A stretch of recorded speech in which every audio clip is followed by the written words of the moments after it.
Buenos días, ¿qué tal chicos? ¿Cómo están? Voy a empezar a llamar la lista. También vayan colocando sus nombres en el chat, ambas cosas. Ya está grabando la reunión.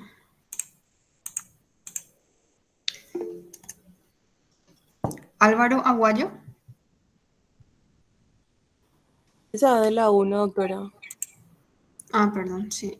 Está abierto ahí. Un ratito.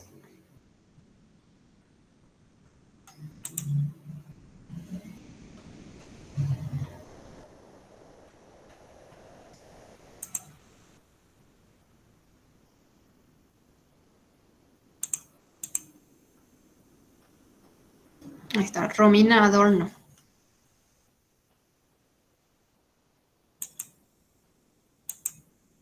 Romina no está. No. Rebeca Aldama. Presente, profe. Sonia Aquino. Presente. Canela Audre. Presente. Annelise. Presente. Nicolás. Matías Nicolás.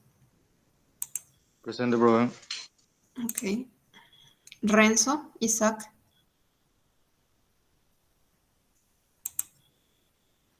Jonathan Benítez. Presente. Lucía Carolina. Presente. Clara Inés. Presente. Camila Griselda. Presente. María Cecilia. Presente. William Alejandro. Presente. María Belén. Zamor. Presente. Elías Nicolás. Presente. Ana Carmen. Presente, profe. Romina Noemí. Presente, profe. Sara Celina. Presente, profe. María del Mar. Presente. Matías Daniel. Presente. María del Estigarribia. Presente. Álvaro Fernández. Presente. Rebeca Ferreira. Presente. María Flores. Presente. María García. Presente. María Belén García. Presente, profe. María Ayelén Garres. Presente. Karen Gil. Presente, profe. Yamila Gómez. Presente, profe. Rolando Win. Patricia Ibarra. Ornelis Fram. Presente. Jessica Cuo. Presente. Alejandro Mareco. Presente. Karina Martínez. Presente. Rocío Mercado. Brian Molas. Presente. José Monjes.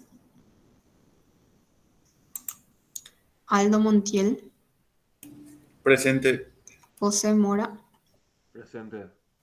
María Ocampos. Evelyn Pérez. Presente. Alfredo Prieto. Presente. Gabriela Ramírez. Presente. Vivian Recalde. Presente. Carlos Rodríguez. Presente. María Rojas. Presente. María Sena. Presente. Ok. Antonio Torales. Presente. Guillermo Usher. María Velázquez. Presente. María Belén Salazar. Presente. Muy bien. Los que entraron después, pongan nomás también igual su nombre en el chat. O sea, todos tienen que poner su nombre en el chat. Te voy a Profe, verificar. mi, Sí, mi nombre saltaste. Usher Guillermo. sí, llamé. No Bueno, escuchaste. dale, dale, gracias, profe. Ya te pongo presente. Bueno. Mm, Profe, yo ahora me conecté. mercado. Sí. Bueno, poner nomás también en el chat mercado tu nombre. Dale, profe, gracias. Voy a compartir mi pantalla. Van a decir si se ve.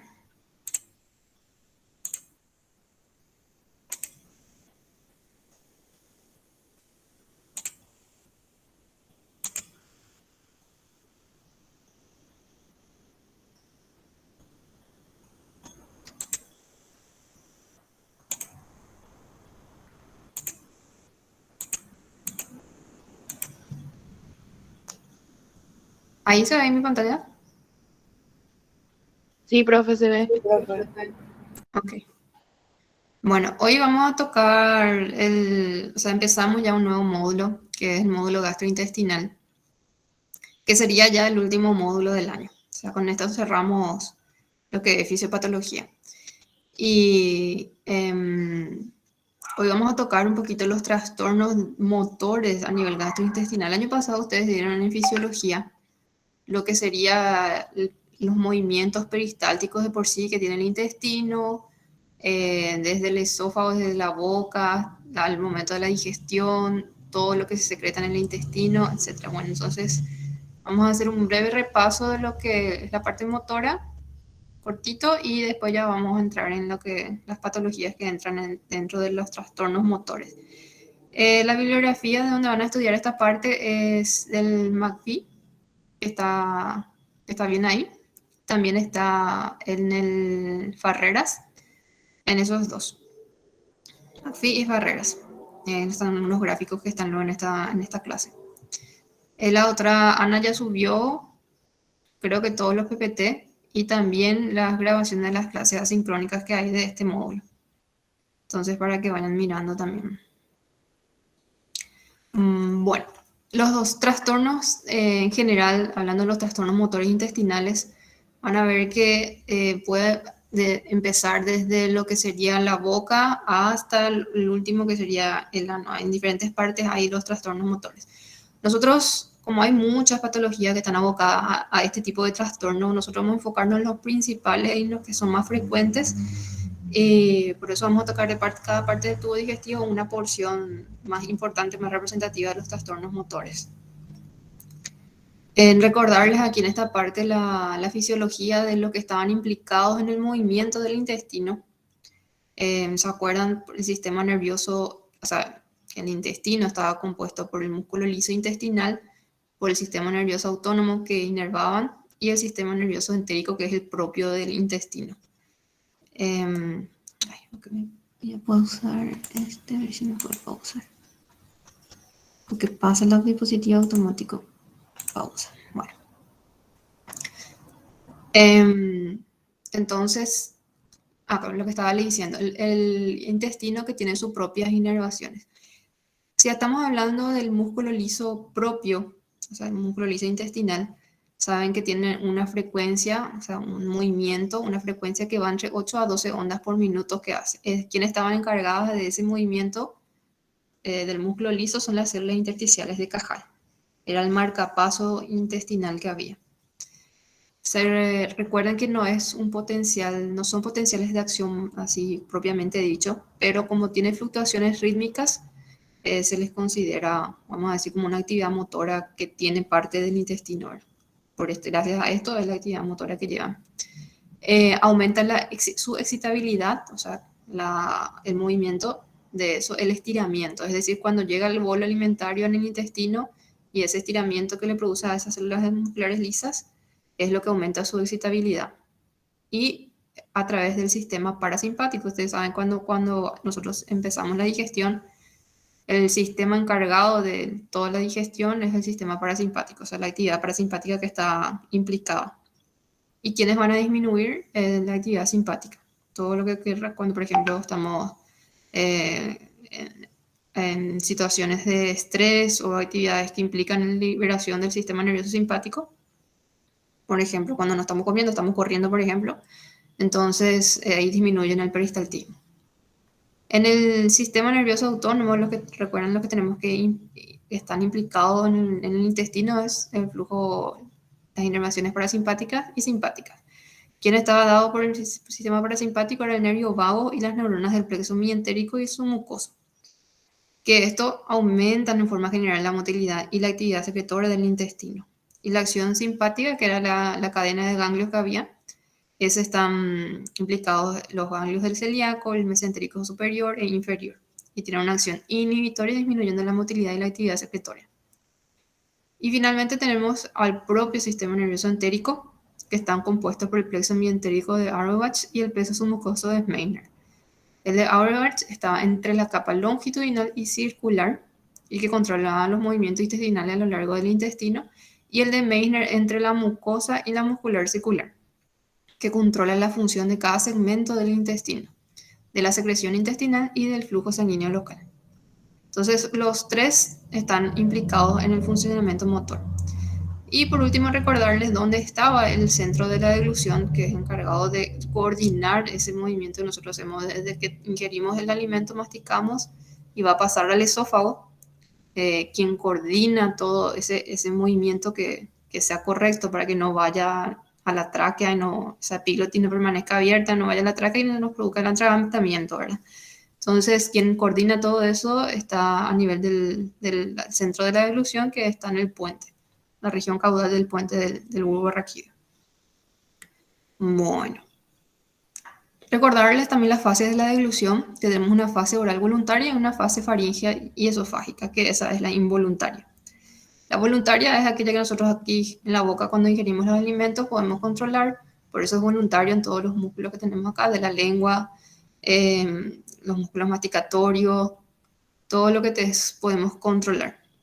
Una vez que el bolo alimentario, la lengua le empujó al bolo alimentario, ya pasó acá a nivel faríngeo, que sería esta parte, esta porción, ahí ya empieza todo lo que son la deglución involuntaria. Para que pase el bolo alimentario, entonces se tiene que abrir el esfínter esofágico superior, entonces ahí se empuja y el esfínter esofágico superior se abre y pasa ahí entonces. Ahora, el problema está, sí, bueno, las patologías vamos a dividir después lo que están de la boca y lo que están en el nivel del esófago. Entonces se abre el esfínter esofágico superior para que pueda pasar el bolo alimenticio al esófago y se cierra la epiglotis para que no pase en la tráquea.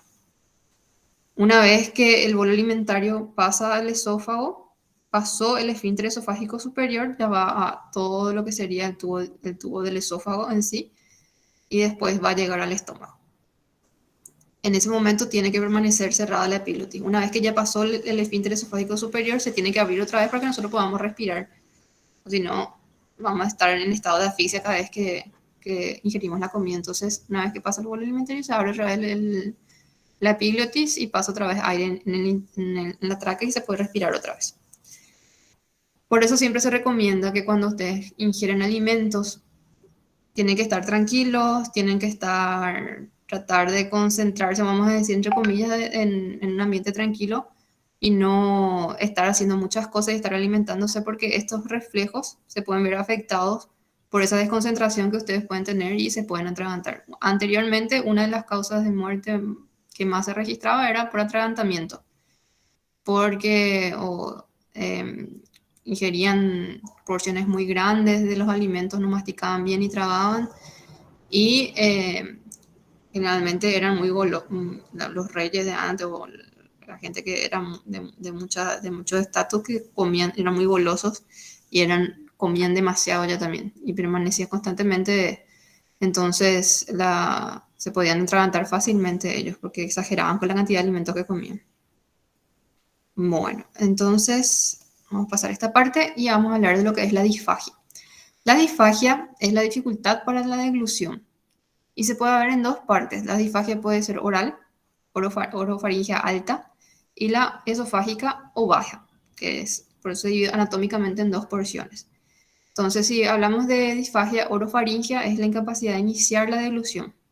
Y hay patologías que frecuentemente se observan, especialmente en pacientes después de que tuvieron una ACV, en donde hay afectación de los músculos, que son los músculos masticatorios y la lengua. No pueden ellos movilizar bien. Entonces, les cuesta masticar y les cuesta hacer esa primera fase voluntaria. Y en esa mayoría son las causas, el 80% son enfermedades neurológicas. También dentro de eso están Parkinson, distrofias musculares, miastenia gravis o miopatías que están ahí, que tienen relación con el control del músculo voluntario a nivel orofaringeo. Después están las estructuras que son las estructuras locales, pueden ser inflamación, lesiones que pueden entrar en la boca, que pueden producir eso, o lesiones a nivel de la lengua, que pueden dificultar entonces también el paso. O alteraciones del esfínter esofágico superior. El esfínter esofágico, ustedes se acuerdan, el esófago tiene un esfínter esofágico superior, el que vimos, y también un esfínter esofágico inferior que conecta con el estómago. O sea, alteraciones del esfínter esofágico superior también pueden estar relacionados con alteración con disfagia, ¿verdad? ¿Y qué puede ocasionar eso? Puede también, al no tener un buen control, puede producirle neumonía por broncoaspiración y lesiones, obviamente, eso a nivel pulmonar, y le puede producir incluso la muerte por atragantamiento. Si nos vamos a la parte más abajo, esofágica o baja, hay dificultad para la dilución una vez que el bolo atravesó la faringe y el esfínter esofágico superior. O sea, ya aquí es la fase involuntaria, en donde el bolo alimentario ya pasó el esfínter esofágico superior. Y ahí puede haber dos tipos de lesiones. La mecánica, que es por obstrucción, que inicialmente son solo para sólidos, por ejemplo, las estenosis que pueden haber, o cáncer, que pueden obstruir la luz del esófago, o una alteración del anillo esofágico también que puede estar ahí, que es el anillo esofágico inferior. O alteraciones motoras o neuromusculares, que es una alteración del peristaltismo del cuerpo del esófago, o la falta de relajación del esfínter esofágico inferior, que eso vamos a estudiar. Desde el inicio de la disfagia para líquidos y sólidos. Y se clasifican a esos trastornos del esfínter esofágico inferior, se les llama acalasia.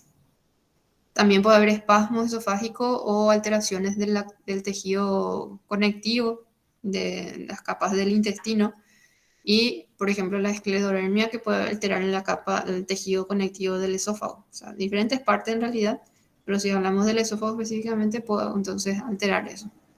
Y al alterar esas capas pueden afectar todo el sistema nervioso entérico que está implicado para el peristaltismo.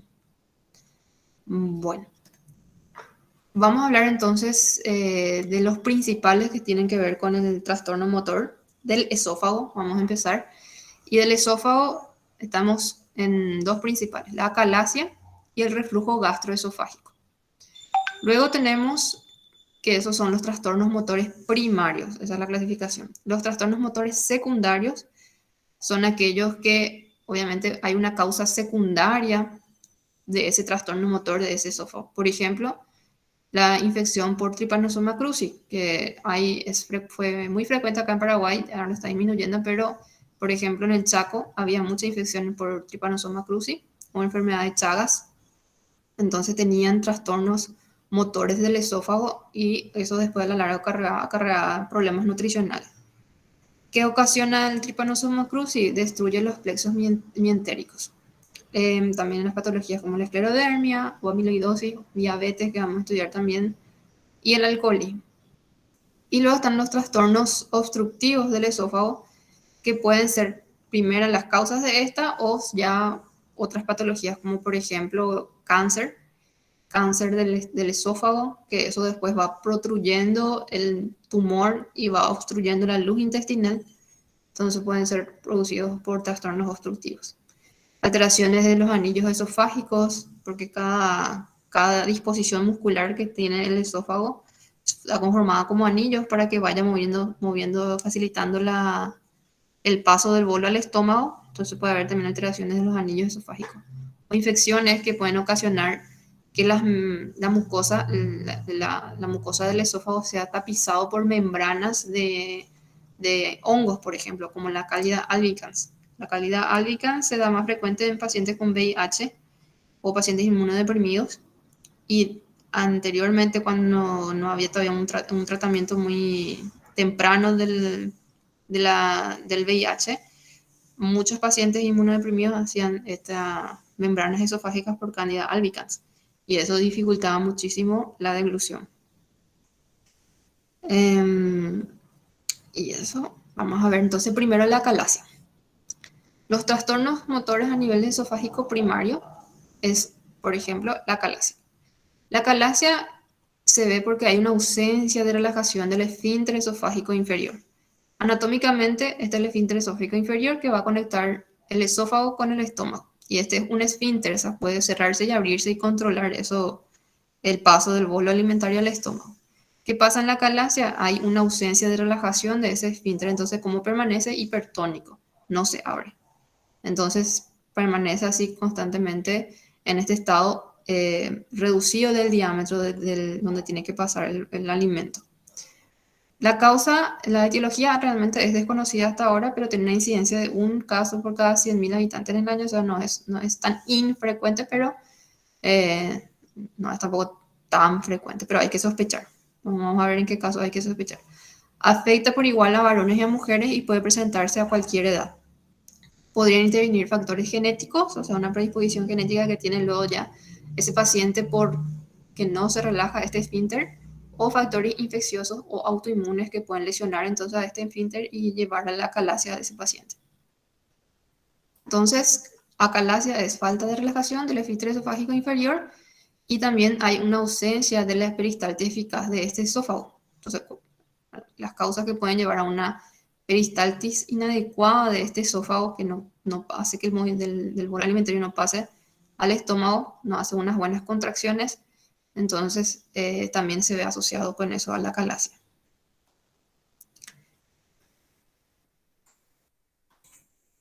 Bueno, entonces vamos a ver la fisiopatología de la calasia. ¿Qué ocurre? Hay una degeneración y disminución de las células ganglionares del pleso de Auerbach. Por eso tienen que saber en fisiología qué eran estos. Depleción de las células intersticiales de Cajal también. También hay una ausencia de los neurotransmisores que median relajación del esfínter esofágico inferior. Entonces, quienes relajaban el esfínter esofágico inferior, el péptido intestinal vasoactivo, que es el BIP, y el óxido nítrico. Entonces, cuando tenemos una ausencia de estos neurotransmisores, vamos a tener una falta de relajación de ese esfínter esofágico inferior. Eso nos va a llevar a una alteración funcional por disminución de los mecanismos inhibidores de la contracción muscular. Entonces, hay una respuesta exagerada frente a los estímulos excitatorios de tipo colinérgico. Saben que el intestino, la mayoría de la comunicación neuronal es a través de la acetilcolina.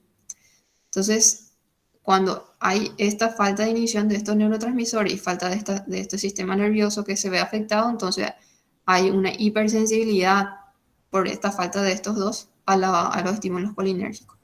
Entonces, ¿qué ocasiona eso? Una ausencia de relajación del esfínter esofágico inferior y una ausencia de la peristalsis esofágica efectiva.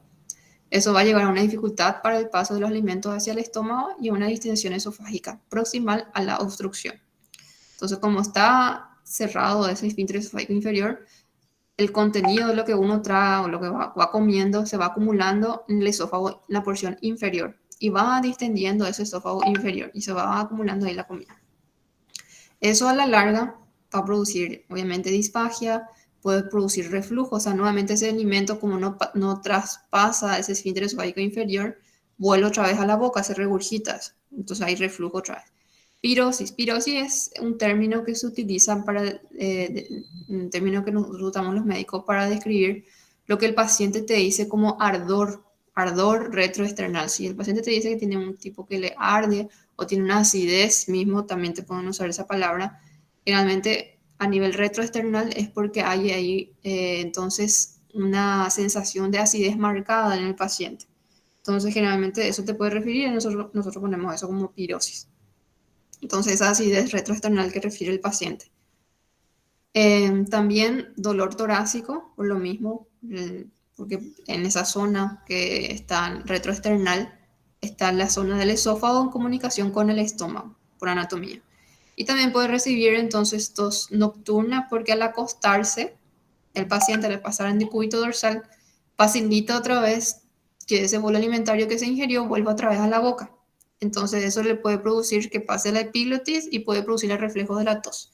Entonces produce tos nocturna o tos en decúbito. ¿Qué le va a pasar al paciente? Va a tener pérdida de peso, va a empezar a perder peso porque no va a estar adquiriendo los alimentos para digerir, no se va a nutrir el paciente. Puede haber úlcera de la mucosa del esófago porque ese alimento que está ahí estancado en el esófago puede lesionar la mucosa por esta, si está ahí, entonces lesiona la mucosa. Puede haber también infecciones por neumonías por broncoaspiración, ruptura esofágica, porque ese esófago se va debilitando, se va distendiendo y se va afinando esa pared. Entonces se inflama eso y produce después rotura de ese esófago. Llegar a la mediastinitis, estas ya son complicaciones muy importantes, que ya se perfora el esófago, el contenido intestinal y el jugo gástrico que pueda refluir pase también al mediastino y producir la mediastinitis, y eso es casi en un 90% muerte, la mediastinitis. Entonces, estas son las complicaciones ya que puede surgir. ¿Cómo nosotros podemos diagnosticar esta patología? Vamos a sospechar por la clínica, por los síntomas que les dije anteriormente, la pirosis que te puede referir el paciente, el reflujo que puede tener también al decúbito, está perdiendo peso, no está ganando peso, te refiere a ardor o acidez marcada, o que incluso todo lo que comió a sí mismo echa todo otra vez, o sea, puede regurgitar otra vez si comió un pedazo de carne a sí mismo sin intacto, vamos a decir. Entonces, en la clínica. Sospechamos con la clínica, después podemos hacer algunos estudios, por ejemplo, el esofagograma contrastado, se le da a ingerir un contraste vía oral y luego se le hace unas radiografías seriadas y se ve ahí si hay un buen paso de lo que es el contenido del esófago al estómago. Y ahí se ve que en este caso, en esta imagen, es muy fino el paso del contenido del esófago al estómago y como ya está totalmente dilatado el esófago. Entonces, eso se llama afilamiento o imagen en pico de pájaro. También, esto es lo que se podría ver en dibujito, cómo se vería entonces la falta de relajación del esfínter esofágico inferior y después ya una dilatación del esófago, y eso va a llevar a la falta correcta del peristaltismo también. Aparte de que tiene ese problema, otra vez afecta más y va empeorando. El estudio que confirma nuestra sospecha, porque esto puede causar también este tipo de imagen, tumores, por ejemplo, que pueden localizarse en esta zona. Entonces se hace lo que se llama la manometría.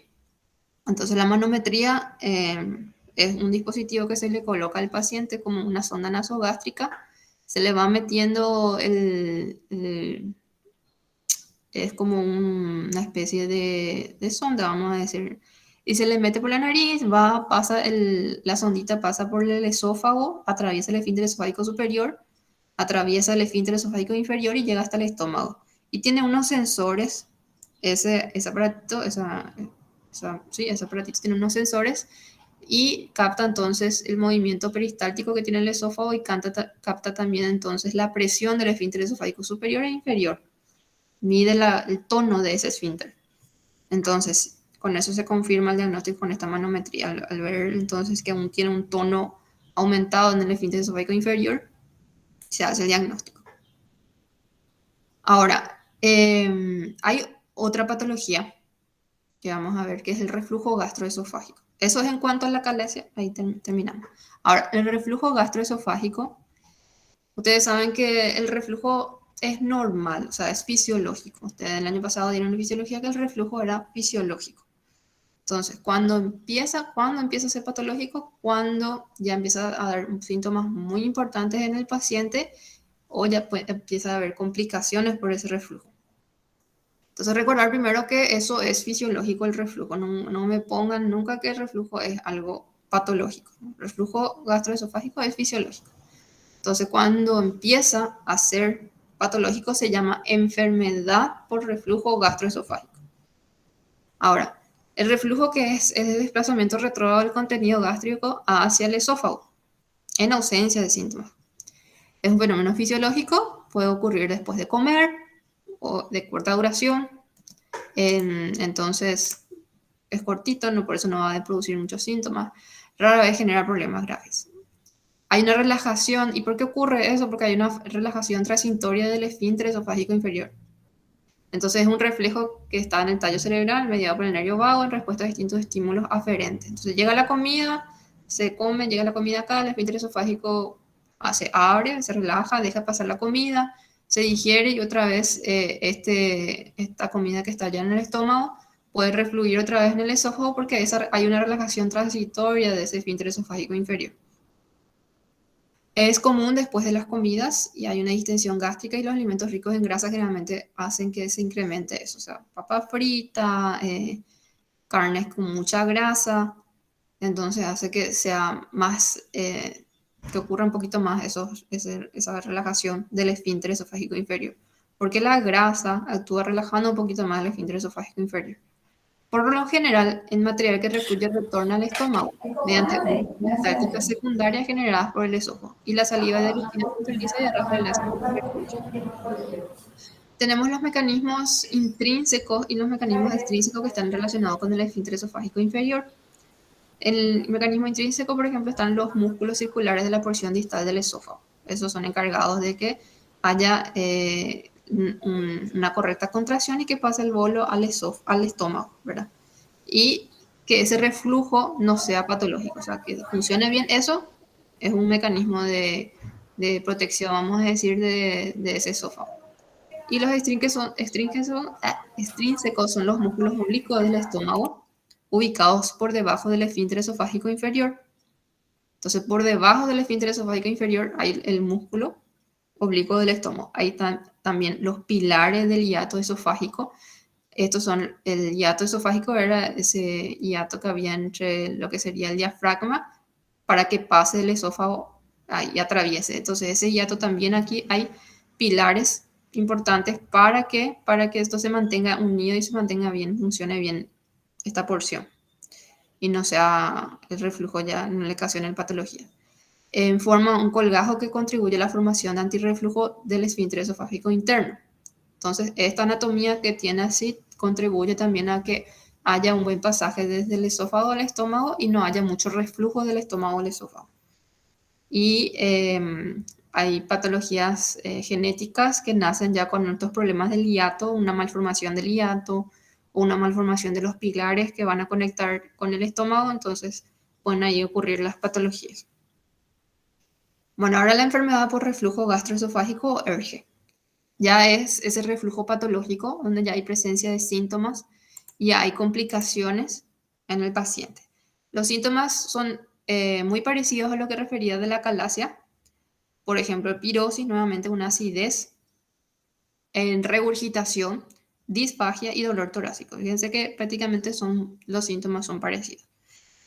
Son más frecuentes nocturnos, en decúbito supino o tras consumo de drogas o alimentos que disminuyen el tono del esfínter esofágico inferior. Entonces hay ciertos medicamentos, hay ciertas comidas, hay ciertas sustancias que hacen que se relaje más de lo normal ese esfínter esofágico inferior. Entonces eso contribuye a que el contenido del estómago refluya al esófago y eso después pueda ir también otra vez a la boca y el paciente sienta esa acidez más marcada porque permanece más tiempo ese jugo gástrico en el esófago. Un lugar donde no tiene que estar. No está preparado fisiológicamente. Entonces, los factores que están involucrados en la génesis del reflujo gastroesofágico, de la enfermedad por reflujo gastroesofágico, son disfunción del esfínter esofágico inferior, disminución del aclaramiento sería del contenido del esófago al estómago, y disminución de la resistencia de la mucosa. Que puede haber por disfunción del esfínter esofágico, trastornos del tono del esfínter, trastornos del ángulo, de ese ángulo que les dije anteriormente, que va del estómago al esófago, esa disposición muscular, los trastornos del tono y del hiato, entonces del diámetro del hiato que tiene que haber para que pase el esófago. Disminución del aclaramiento puede ser por el líquido refluido no es reenviado rápidamente al estómago, puede ser por un peristaltismo ineficaz, por ejemplo, tracción de los plexos, o disminución de la resistencia de la mucosa, que puede ser por inflamación, esa mucosa está más inflamada, entonces obviamente el reflujo ya le afecta de una manera más severa que un paciente que tiene bien indemne el epitelio de la mucosa del esófago. Por disminución, por ejemplo, de las prostaglandinas esofágicas protectoras de la mucosa también. Entonces, en general, esta patología, como hay demasiado ácido, o sea, hay mucho contenido ácido en el esófago, se puede diagnosticar, como les dije anteriormente, los síntomas son muy parecidos a la calasia, ¿verdad? Pero a diferencia de la calasia, la enfermedad por reflujo gastroesofágico el diagnóstico hace con un estudio que se llama pH-metría. La pH-metría es el gol estándar porque mide la acidez que hay en ese esófago, porque no debería de haber, lógicamente, una acidez importante. Entonces, al medir la acidez que hay en ese esófago, se puede determinar de que hay mayor cantidad y mayor tiempo de ese jugo gástrico en ese esófago, entonces quiere decir que ese esfínter esofágico inferior no está, vamos a decir, o hay una alteración del esfínter esofágico inferior, o hay una alteración de los pilares, o hay una alteración del peristaltismo. Múltiples pueden ser las causas, pero lo que finalmente terminan es aumentando la acidez en ese esófago, donde no tiene que haber. Entonces se hace la pH-metría para diagnosticar si hay acidez o no en ese esófago. También se hace la endoscopía digestiva alta, en realidad casi actualmente es lo que más se hace, la endoscopía digestiva alta, porque es mirar directamente ese epitelio de ese esófago con una camarita especial que se le mete desde la boca y que va hasta el estómago. Entonces con ese se puede ver directamente el epitelio de la mucosa del esófago y se ve si está lesionado o no está lesionado. También se puede ver si el esfínter esofágico está también bien la disposición anatómica o no. Y también se puede ver si hay así tumores o se puede tomar ya biopsias directamente si se sospecha que hay tumores en esa zona. Entonces, la endoscopia digestiva alta también es muy importante para este tipo de diagnósticos a nivel gastrointestinal o en forma general. Pero el diagnóstico gold estándar de la enfermedad por reflujo gastroesofágico es la pH-metría. La fisiopatología de la enfermedad por reflujo gastroesofágico. Tenemos entonces que pueden haber diferentes causas que nos pueden llevar a esta patología. Por ejemplo, un retraso del vaciamiento gástrico, es decir, que no funcione bien o hay una alteración del píloro. Entonces está como que ese píloro patológico entonces no deja pasar el contenido del estómago al duodeno, entonces retrasa el vaciamiento gástrico. Entonces a eso hay un retraso del vaciamiento gástrico o a otras patologías que pueden retrasar de por sí el vaciamiento gástrico. Puede haber una frecuencia aumentada de las relajaciones transitorias de ese esfínter esofágico inferior. Les es esfínter esofágico inferior. Entonces puede haber una falta de relajación, entonces de eso. Una frecuencia aumentada de las relajaciones. Y eso puede llevarnos a que constantemente el contenido del estómago vaya al esófago. Un incremento en la acidez, o sea, ese estómago está más ácido de lo normal, entonces el contenido gástrico que refluye en forma fisiológica, como es muy ácido ya eso, entonces puede ocasionar lesiones. Pérdida del peristaltismo secundario luego de relajaciones transitorias del esfínter esofágico inferior y tono disminuido del esfínter esofágico inferior. Todo eso nos va a llevar a una lesión esofágica inicial.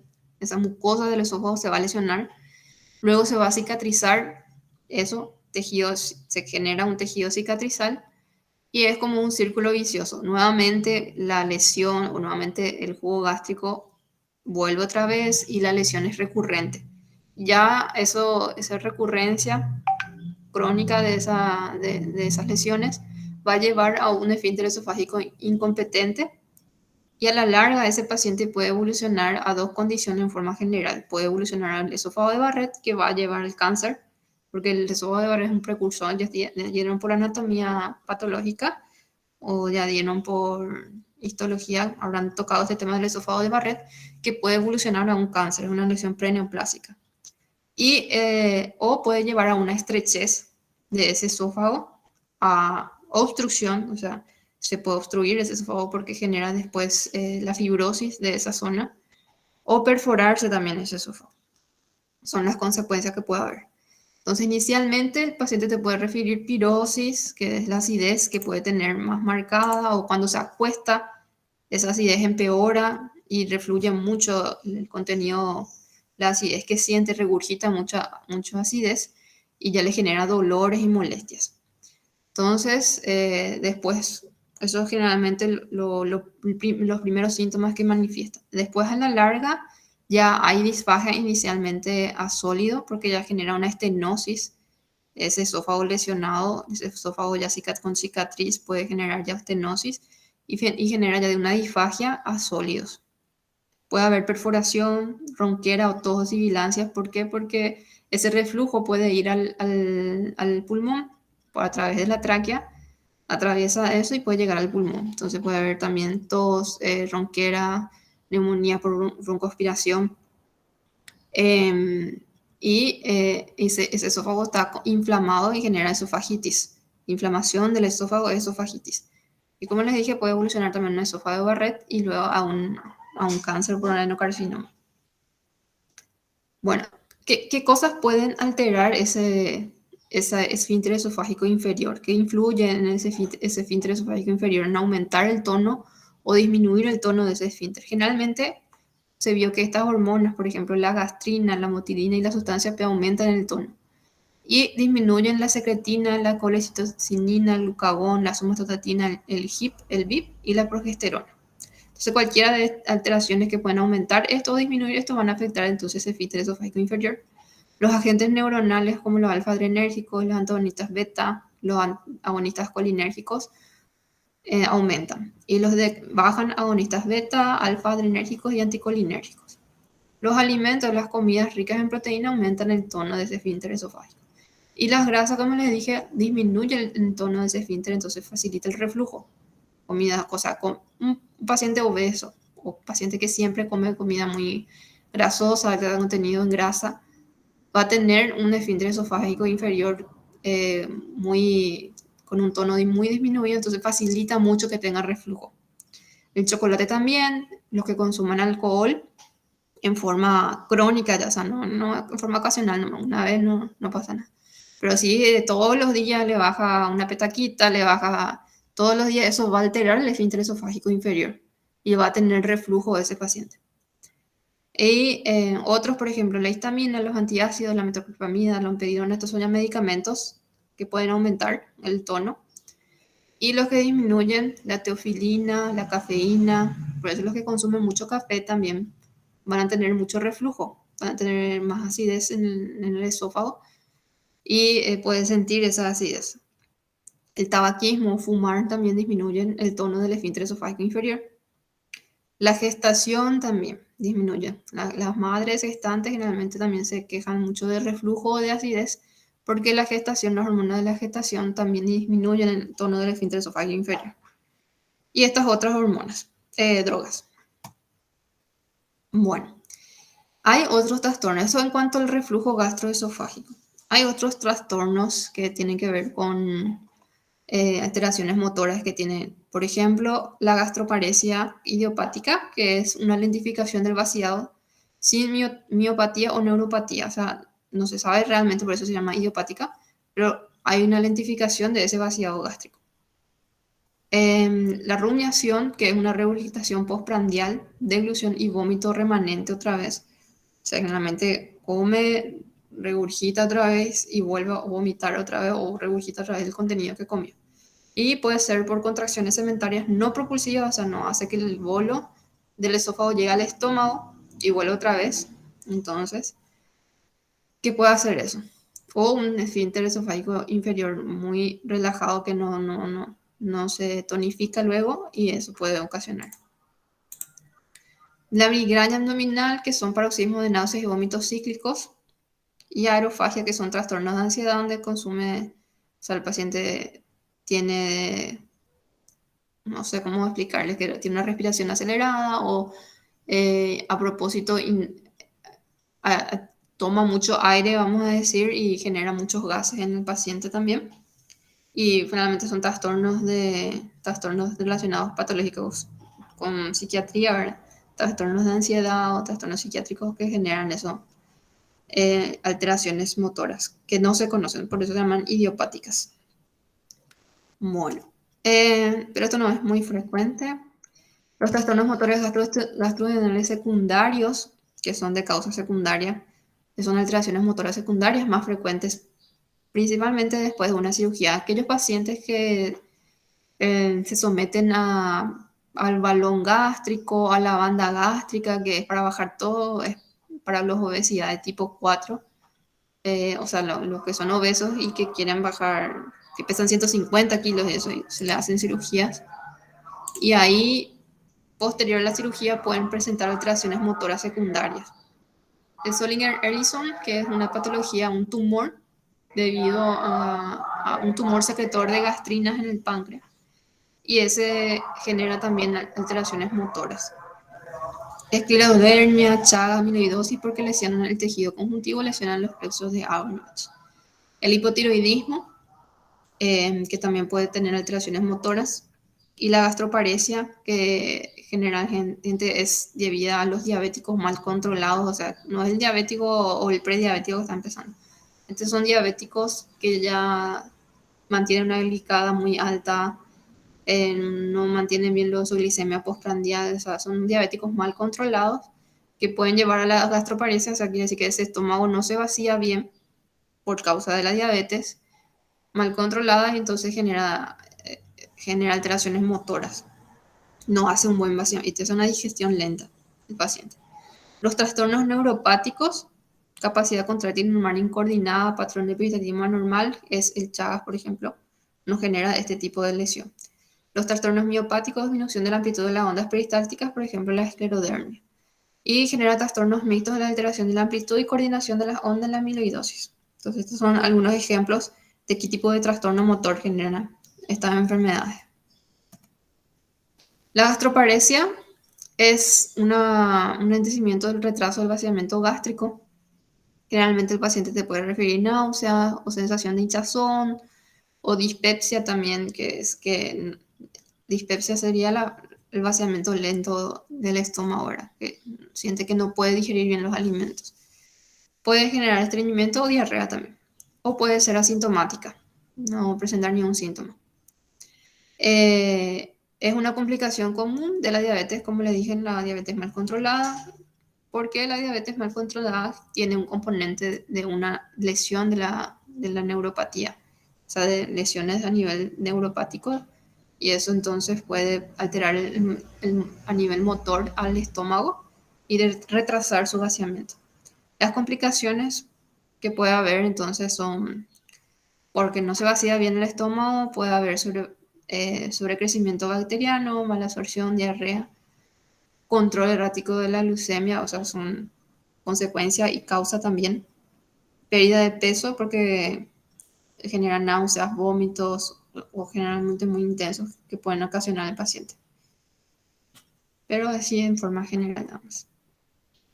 Eso en cuanto al estómago, entonces, el trastorno motor, que vimos unos cuantos ahí. En cuanto al trastorno motor intestinal, vamos a ver que hay dos tipos, el funcional y el mecánico. La obstrucción, vamos a ver un poquito la obstrucción intestinal, se define como una dificultad o imposibilidad del paso del contenido intestinal a través de la luz del intestino delgado o grueso. Hay una disfunción del movimiento del contenido intestinal en dirección distal. Y eso, como les dije, puede ser mecánico o funcional. La obstrucción mecánica es cuando existe una reducción o obliteración total de la luz del intestino. Y la obstrucción funcional es lo que se llama como ilio paralítico, como consecuencia de una paralización de la musculatura de la pared intestinal. Bueno, ¿qué puede llevarnos a que ese intestino se obstruya? Puede haber cuerpos extraños, que generalmente no es muy frecuente, pero sí se ven en la tele siempre que puede haber. Por ejemplo, los pacientes pediátricos que tragan una moneda o pacientes psiquiátricos que pueden llegar a traer algunos metales, múltiples causas de que consuman cuerpos extraños, o los que transportan droga, consumen así las bolsitas y pueden meter en su boca y después obstruirle. Bueno, entonces cuerpos extraños. Generalmente donde ocurre la obstrucción es en el ilio distal porque ahí es más pequeña la anatomía, el diámetro de la anatomía del intestino distal. Entonces ahí ocurre más frecuentemente la obstrucción. Puede haber también cálculos que pueden obstruir, por ejemplo, cálculos que salen de la vesícula biliar, van al colédoco, atraviesan el duodeno y pueden llegar hasta el ilio y ahí obstruir, por ejemplo. Y a nivel del intestino grueso es menos frecuente la obstrucción por cuerpos extraños. Puede haber obstrucción mecánica por lesiones intrínsecas de la pared intestinal. Entonces puede ser de diferente causa en función del segmento donde estaba ubicado esa obstrucción, esa lesión, y siendo más frecuente a nivel colónico y que en el intestino delgado. O sea, generalmente más en el intestino colónico generan las obstrucciones intrínsecas, o sea, por lesiones de la pared.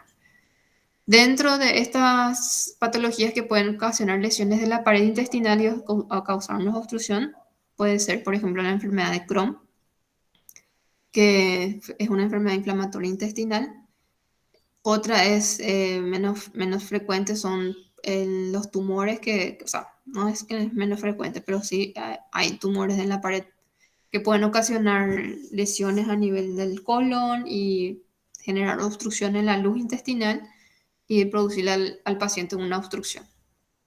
También invaginación intestinal, que es cuando un intestino a través tiene un mal funcionamiento de su perithaltismo, se puede meter dentro de otro intestino y se queda invaginado ahí dentro y eso ocasiona una obstrucción. Se ve mucho esta patología de invaginación intestinal en pacientes pediátricos. Pacientes pediátricos realmente tienen esta patología. Y o alteraciones congénitas, por ejemplo, pacientes que tienen atresia o duplicación intestinal, que ya nacen con ese problema y pueden ocasionarle ya en edad temprana la obstrucción intestinal. Y a nivel del colon, el más frecuente es los tumores y la diverticulitis, que puede inflamarse y complicarse, y eso puede llevar a una obstrucción también. La compresión extrínseca de cualquier origen es aquella entonces que no es el problema, no está en la pared del intestino, el problema está en las estructuras que están alrededor de la pared del intestino que pueden presionar a ese intestino y ocasionarle obstrucción. Entonces, por ejemplo, adherencias, posterior a una cirugía pueden haber adherencias o hernias, que son lesiones de la pared abdominal que protruyen los contenidos del intestino, o sea, los contenidos del abdomen afuera. Entonces, eso puede ocasionar obstrucción intestinal, que vamos a ver en la imagen siguiente después. Y del intestino grueso pueden haber neoplasias también, por ejemplo, tumores del ovario, teratomas que pueden comprimir entonces el colon, o vólvulos, que son cuando se dobla sobre su eje también el intestino, y las diverticulitis. Entonces, todo esto pueden ocasionar compresión extrínseca de la pared intestinal y ocasionar la obstrucción mecánica. Aquí vemos ejemplos de herniación. Entonces, aquí el intestino se salió por una pared abdominal débil. Después van a estudiar en patología quirúrgica todos los tipos de hernia que hay. Entonces aquí vemos que pasó el intestino aquí y eso va a ocasionar una obstrucción porque el contenido acá intestinal queda atrapado, acá hay como un anillo de constricción. Entonces el paciente no puede pasar el contenido intestinal de aquí a aquí y eso genera obstrucción mecánica. Las adherencias también, que son fibrosis, tejido fibrótico, posterior generalmente a una cirugía, a veces quedan, cuando se trata de cicatrizar el intestino con las lesiones, con las heridas que se hace tras la cirugía, se forman estas adherencias y unen intestino con otro intestino y pueden ocasionar ahí entonces compresiones y obstrucción. Vólvulo, cuando un contenido intestinal se dobla sobre su eje y entonces puede ocasionar obstrucción de esta manera y producir la obstrucción mecánica del paciente. Y hasta la invaginación intestinal, en donde un intestino entra dentro de otro intestino y eso ocasiona también una obstrucción intestinal. La fisiopatología de esto, de la obstrucción mecánica intestinal. Primero, ese intestino, cuando ocurre esa obstrucción en forma aguda, ese intestino quiere compensar. Entonces hay una primera fase que se llama fase compensada o de lucha.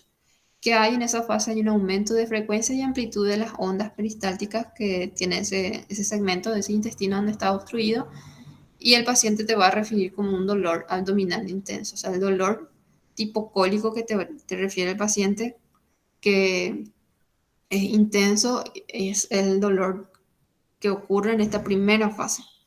También, si nosotros hacemos un examen físico, le ponemos un estetoscopio en la panza, vamos a escuchar los ruidos hidroaéreos abundantes, aumentados, que van a tener estos pacientes, es que no están en esta primera fase de compensado de lucha. Y luego en una segunda fase o fase descompensada, en donde ese intestino ya se agotó tratando de vencer esa obstrucción, hace eso, un intento de vencer esa obstrucción. Como no puede vencer después de esa obstrucción, llega a una fase descompensada de atonía, donde hay un agotamiento de la contractilidad de ese intestino Entonces se dilata y hay una atonía, entonces se hincha, se dilata esa zona después. Y hay una acumulación del contenido intestinal, hay una distensión abdominal importante y ya el paciente deja de emitir gases y heces. Entonces hay una detención de heces y gases, se llama eso. Y todo esto son patologías agudas que llevan al paciente a tener esta obstrucción intestinal. Los tumores se considerarían patologías crónicas, pero en algún momento ese tumor llega a interrumpir la totalidad de la luz intestinal y lleva a una patología crónica agudizada.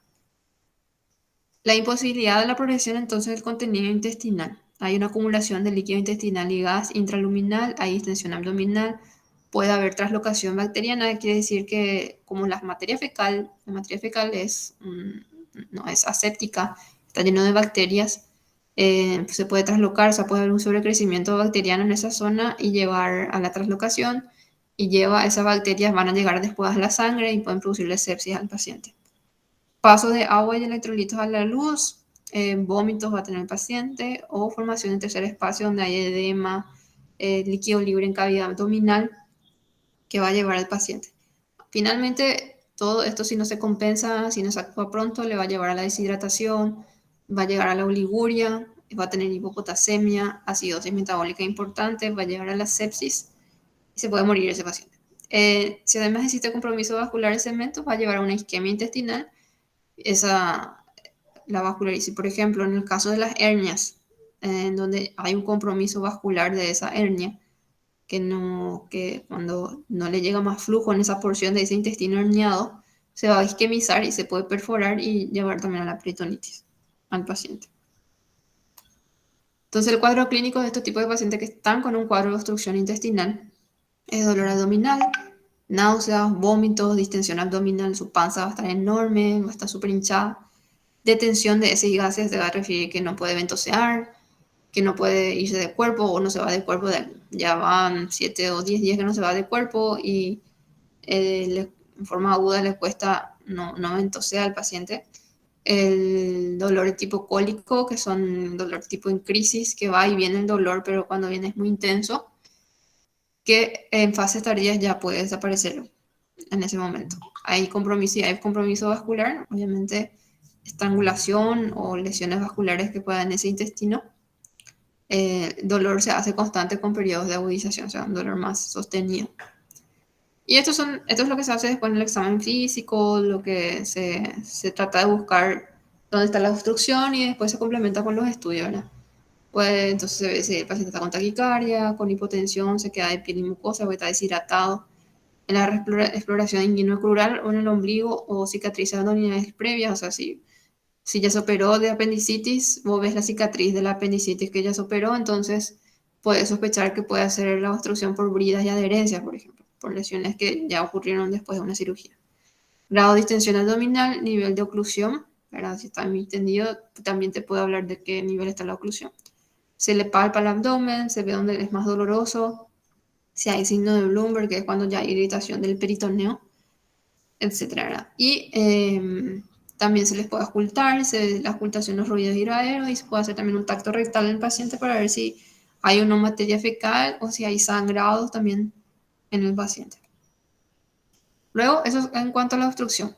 En cuanto a la obstrucción funcional, que se llama por eso oclusión funcional o oclusión intestinal funcional, o ilio adinámico o paralítico agudo. Un ilio adinámico, es una parálisis intestinal aguda.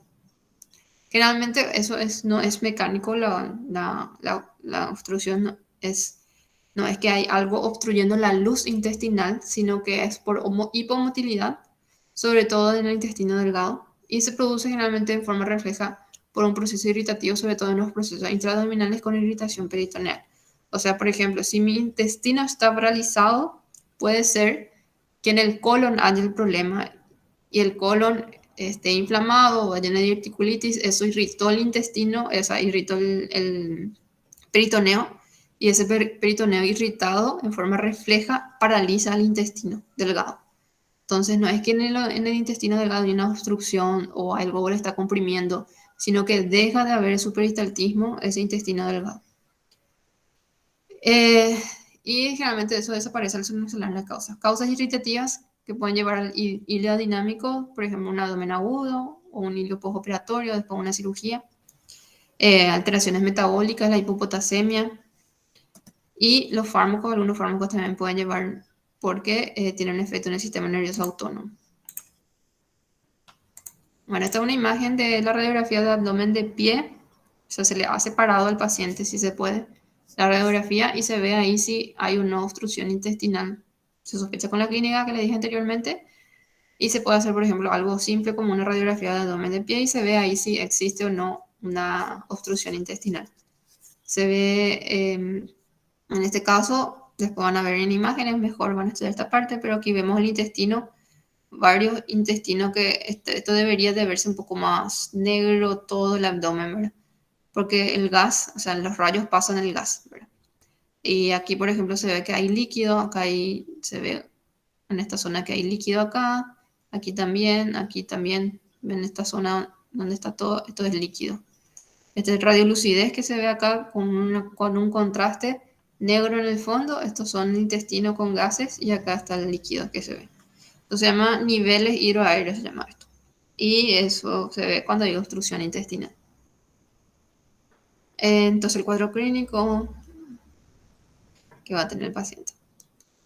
Luego hay otro que se llama pseudo-obstrucción intestinal, que generalmente se ve por complicación de cuadros graves, en donde hay hipomotilidad y gran dilatación colónica y a veces puede llegar eso al intestino delgado.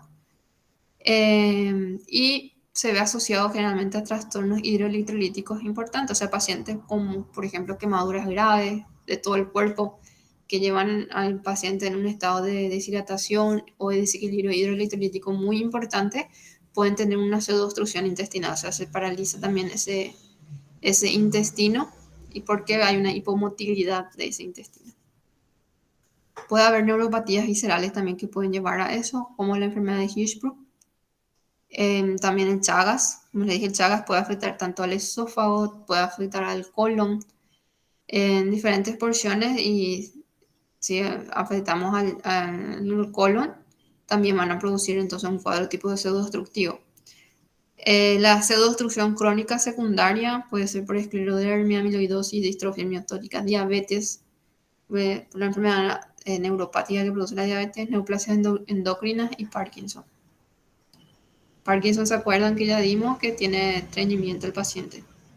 Entonces, si hay un Parkinson más marcado, eso puede haber entonces una pseudoobstrucción. O sea, no es una obstrucción mecánica, no es una obstrucción funcional, sino aparenta por los síntomas que tiene el paciente, pero está disminuido ese peristaltismo intestinal, entonces hay una hipomotilidad intestinal. Por último tenemos al síndrome de colon irritable o síndrome de intestino irritable también se llama, que es un trastorno motor del colon. Y este es uno de los más frecuentes que se ve en consultorio de trastornos motores. Se llama, no sé, o sea, realmente no se conoce la causa, la base estructural de eso, pero hay una alta incidencia, es frecuente realmente, y se asocia a una dispepsia funcional y alteraciones del esfínter esofágico inferior. O sea, aparte de que tiene, vamos a decir, manifestaciones a nivel colónico de su problema, se ve asociado también con alteraciones del esfínter esofágico inferior. ¿Qué ocurre? Hay una alteración de la motilidad intestinal por estímulos variados. Múltiples pueden ser las causas que afectan entonces la motilidad intestinal. El paciente te va a referir que le duele, que tiene dolor tipo cólico.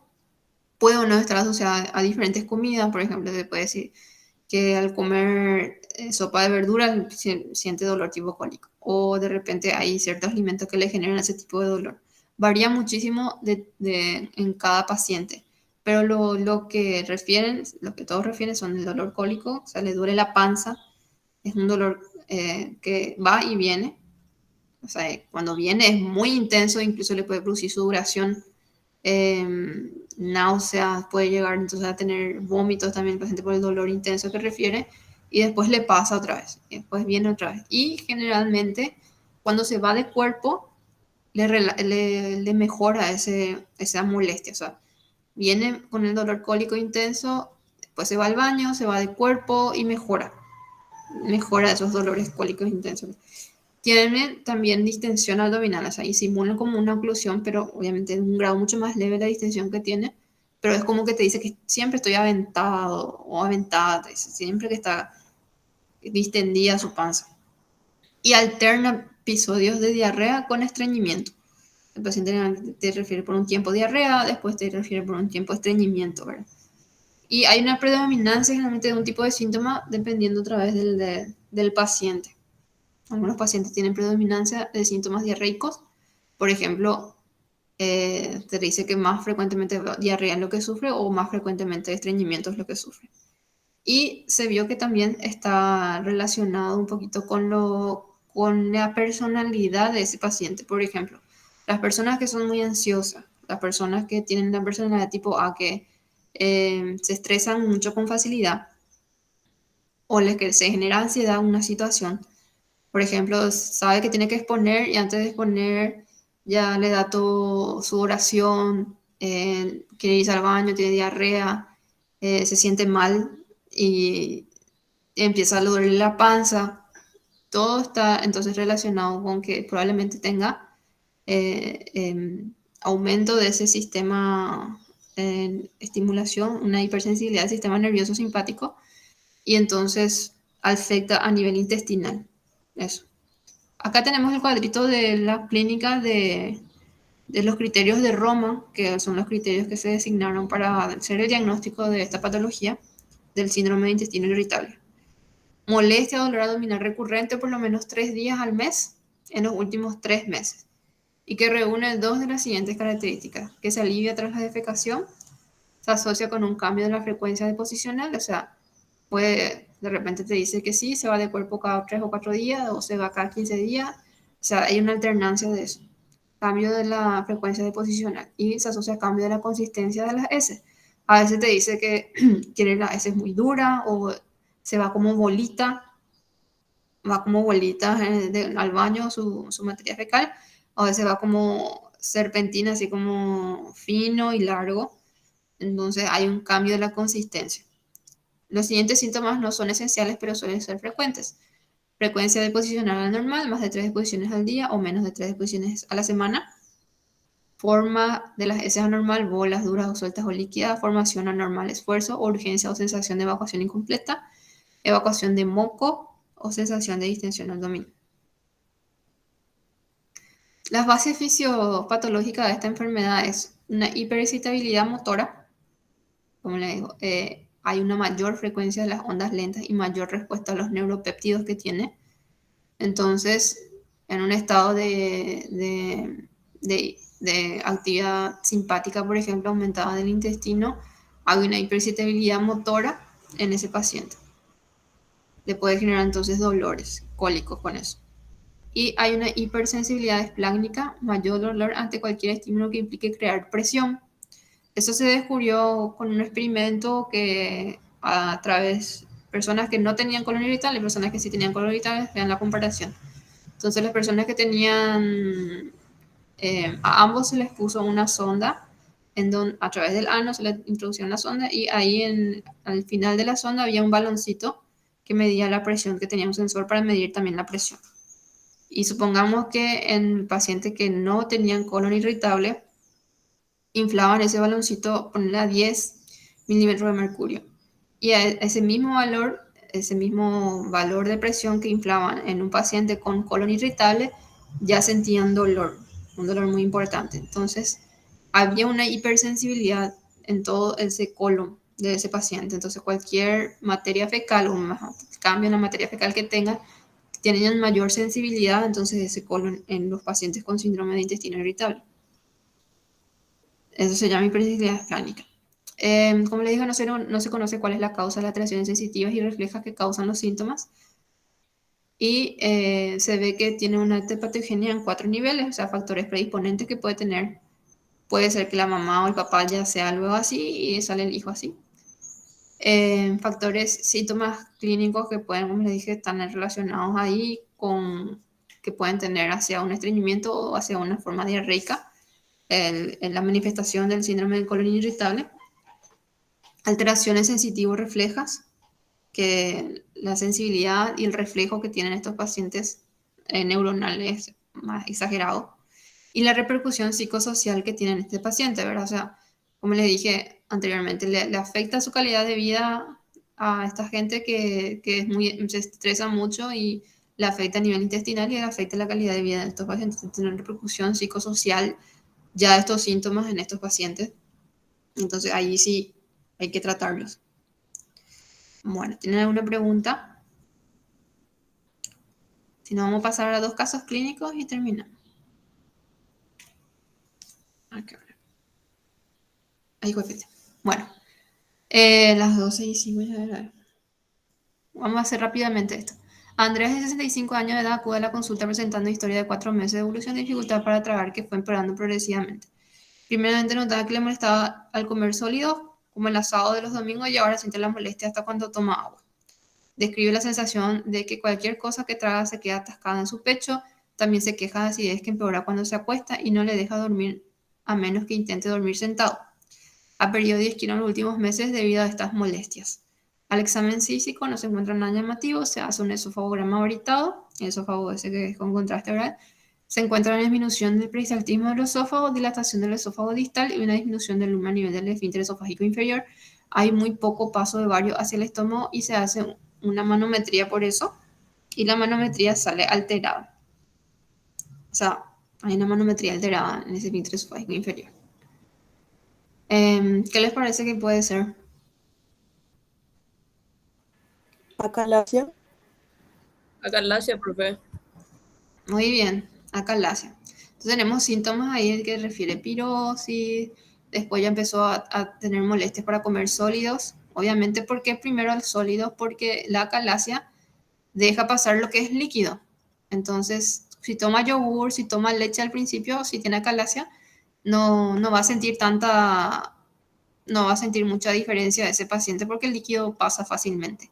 Ahora, las comidas sólidas, un pedazo de carne, un pedazo de pan seco, vamos a decir, más grande, va a costar más que traer las cosas sólidas al principio, ¿verdad? Porque ese esfínter tiene un diámetro menos y cosas más grandes ya le va a costar pasar. Entonces puede ser al principio sólido y a la larga eso va empeorando y después ya incluso deja líquido. Por eso menciona eso.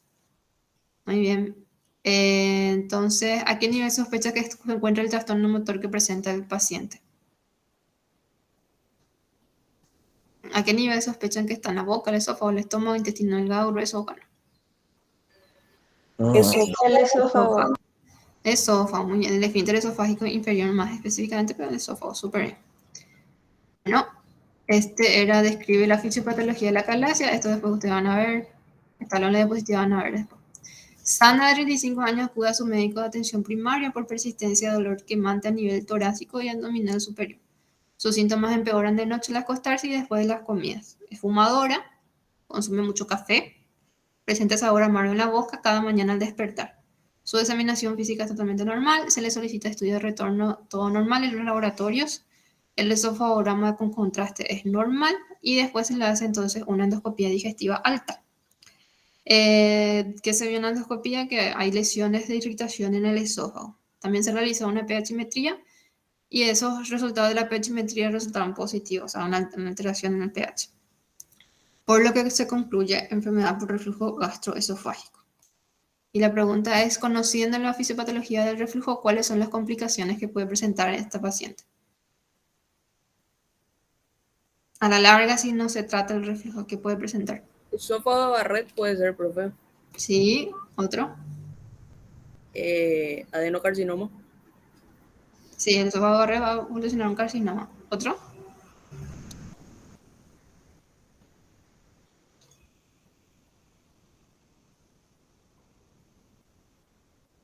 Algo más. Acuérdense de ese esquemita que estaba ahí que podía evolucionar a 2.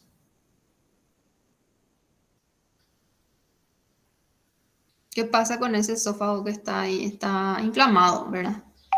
¿Eso cómo se llama? El esófago inflamado. Esofagitis. Y esofagitis. Y de esa esofagitis después, ¿qué puede pasar? ¿Qué le puede pasar? Aparte del esófago de Barrett, ¿qué otra cosa?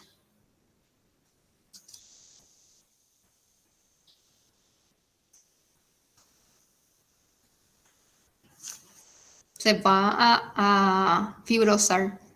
Y esa fibrosis hace que sea más delgado esa pared y se puede llevar a la perforación de ese esófago. Se puede perforar, se puede estenosar también. Eso es en forma general. También puede haber neumonía por broncoaspiración, porque el contenido del esófago puede pasar a la tráquea, etc. Bien, creo que eso es todo, chicos. Sí. Bueno, ¿tienen alguna pregunta? Un poco largo, ¿eh?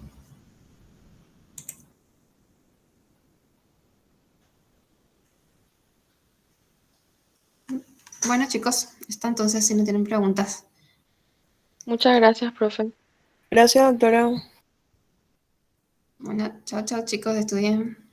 Nos vemos próximamente. Chao, profe, gracias. Gracias, profe.